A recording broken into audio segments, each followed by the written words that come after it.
Chapter ৩০১ awakening. Miao. নির্জন জঙ্গলে ঘেরা সেই খোলা জায়গাটায় কালো বিড়ালটার ডাক প্রতিধ্বনিত হল। কালো আলখাল্লা পরা বয়স্ক লোকটি থেকে শুরু করে ১৫-১৬ বছরের কিশোর কিশোরী সবাই একসাথে মাঝখানে পড়ে থাকা মৃতদেহটার দিকে তাকাল।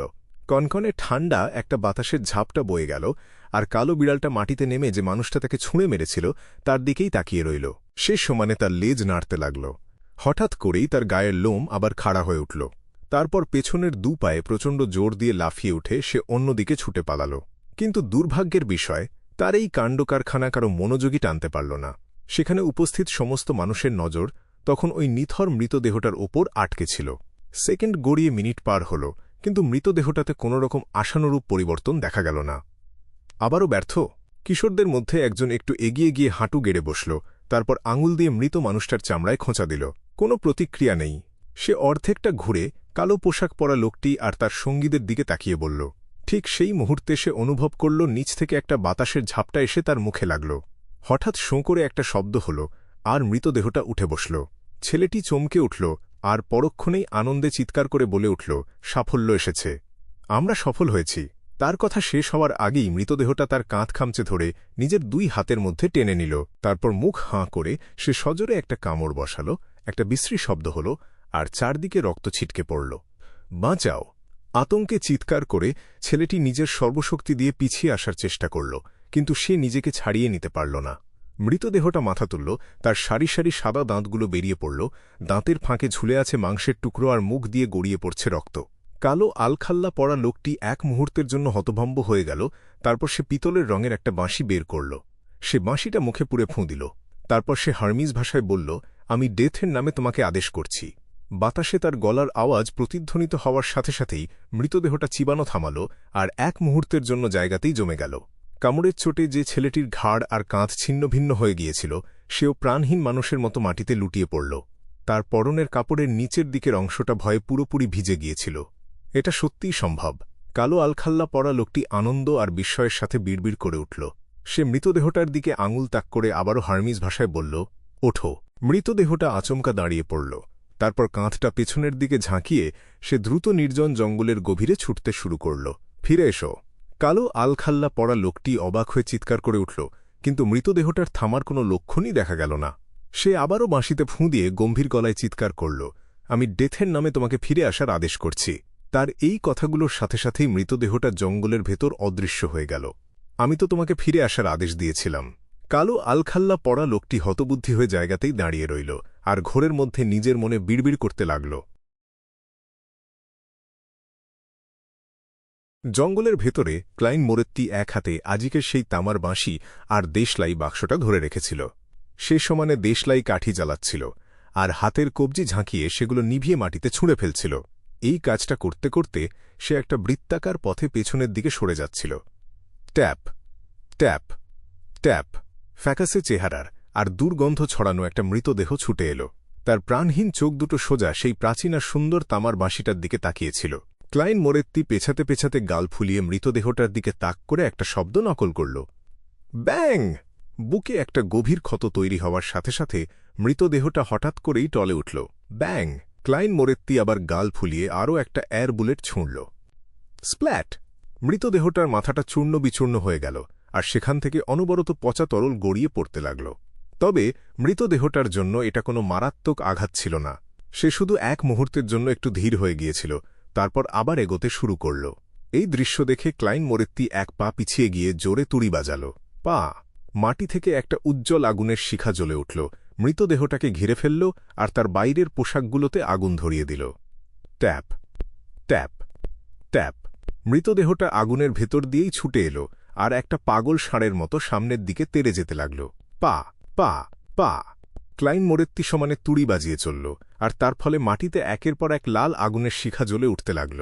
আগুনের ভেতর দিয়ে যাওয়ার সময় মৃতদেহটা কোনো ব্যথা পেল না ঠিকই, কিন্তু ধীরে ধীরে তার শরীরটা পুড়তে শুরু করল, আর আগুনের তেজ আরও বাড়তে লাগল। এমন একটা অদ্ভুত অনুভূতি হচ্ছিল, যেন একটা মোমবাতি গলে যাচ্ছে। অবশেষে একটা মশালে পরিণত হওয়া মৃতদেহটা ক্লাইন মোরেত্তির সামনে এসে পৌঁছাল, আর তার দিকে থাবা বাড়াল। ঠিক সেই সময় একটা আগুনের শিখা জ্বলে উঠে মৃতদেহটা আর ক্লাইন মোরেত্তি দুজনকেই গ্রাস করে নিল। মৃতদেহটা ক্লাইন মোরেত্তির কাঁধ খামচে ধরল, কিন্তু শুধু আগুনের ফুলকিই ছড়াল। ক্লাইন মোরেত্তির অবয়বটা লাল আলোর মাঝে মিলিয়ে গেল, আর সবচেয়ে দূরের জ্বলন্ত স্তূপটার ভেতরে আবার ভেসে উঠল। সেই মুহূর্তে মৃতদেহটার সমস্ত শক্তি যেন ফুরিয়ে গিয়েছিল, এবং সে হাত পা ছোঁড়া বন্ধ করে দিল। গাঢ় সবুজ আগুনের শিখায় সে খুব দ্রুত গলে গেল, আর ছাই ও তেলতেলে মোমে পরিণত হল। এর আগে আমি যত জম্বি আর প্রেতাত্মার মুখোমুখি হয়েছি, এই জাগ্রত মৃতদেহ তার সবগুলোর চেয়ে শক্তিশালী। তবে মিস্টার আজিকের বংশধরের মতো অতটাও মারাত্মক নয়। আজকে আমি এখানে না থাকলে ওদের সবাই মারা পড়ত।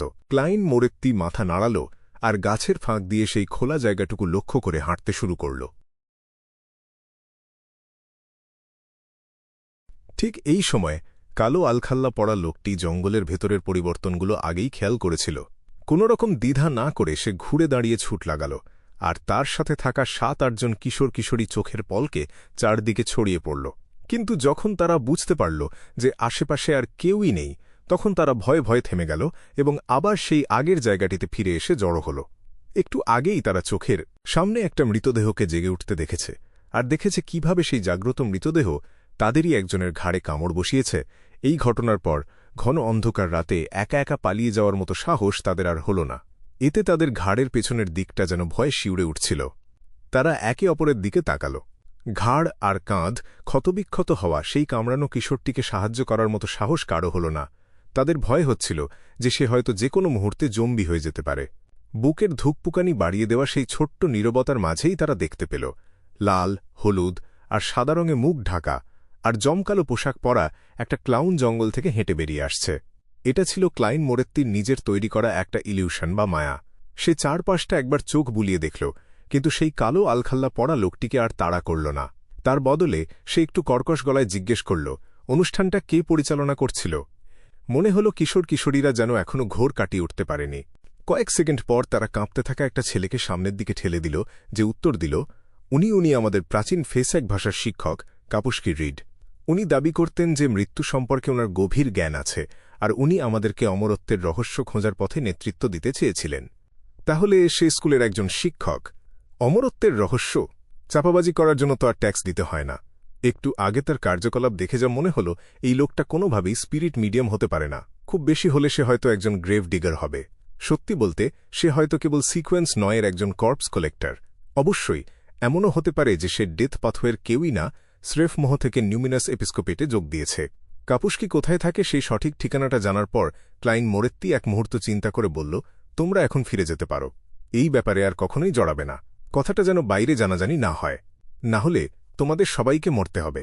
তারপর সে আবারও জোর দিয়ে বলল, তোমাদের সবাই মারা পড়বে। একটু আগের ঘটনায় আতঙ্কে দিশেহারা হয়ে পড়া কিশোর কিশোরীরা সবাই পাগলের মতো মাথা নাড়াল। তারা একে অপরকে সাহায্য করে চলে যাওয়ার প্রস্তুতি নিল। ঠিক এই সময়ে মসৃণ চুলের মেয়েটি মাটিতে ব্যথায় কোঁকাতে থাকা তার সঙ্গীর দিকে আঙুল দেখিয়ে জিজ্ঞেস করল, শেষে কি ঠিক হয়ে যাবে? আপাতত সে মরবে না, কিন্তু তোমাদের ওকে একজন ডাক্তারের কাছে নিয়ে যেতে হবে।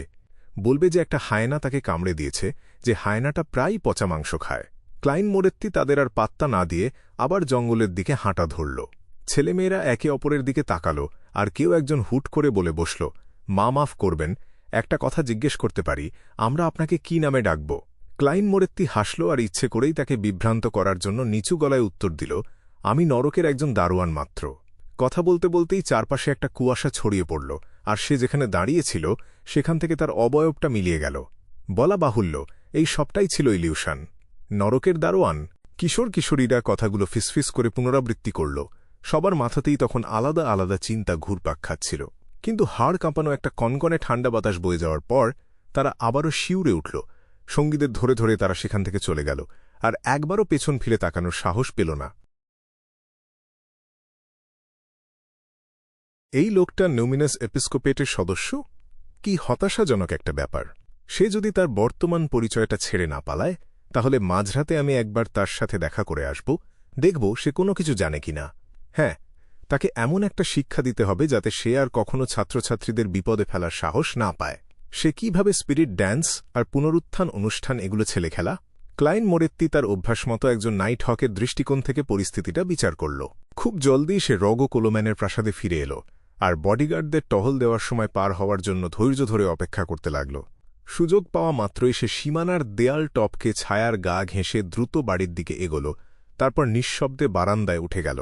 সেই মুহূর্তে তার রূপ ধরে বসে থাকা সেই পুতুলটা তখনও সিগারেট খাচ্ছিল। পা! ক্লাইন মোরেত্তি তুড়ি বাজাল।